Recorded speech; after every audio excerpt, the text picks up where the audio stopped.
ఈ భగవద్గీత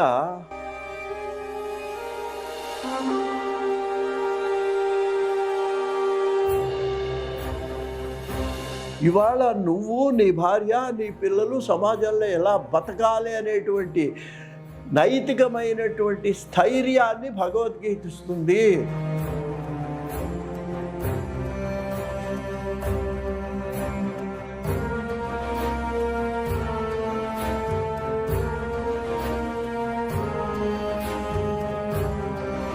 ధైర్య మార్గంలో నడిచేటువంటి ఆత్మవిశ్వాసాన్ని భగవద్గీత ఇస్తుంది.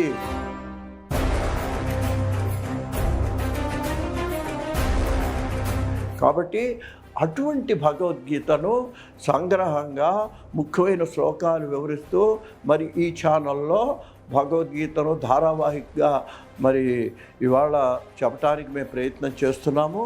కాబట్టి దీన్ని మన శ్రోతలందరూ కూడా వినియోగం చేసుకొని దీన్ని మీరందరూ కూడా మరి సబ్స్క్రైబ్ చేసి ముఖ్యంగా ఈ భగవద్గీత పాఠాలను కనుక మీరు విన్నట్లయితే, వింటమంటే ఎవరో పెద్దవాళ్ళు వినండి, వాళ్ళు వినొద్దని నేను అంటున్నా. ముఖ్యంగా యువత, విద్యార్థులు మీరు ఈ సమయాన్ని మీ ఖాళీ ఉన్నప్పుడు వినండి. ఏమంటే నెట్లో అవి చెప్పినప్పుడే డైరెక్ట్ రిలే కాదు, మీకు ఎప్పుడు ఉంటే లేదా ఎప్పుడు మనశ్శాంతి లేనప్పుడు వినండి.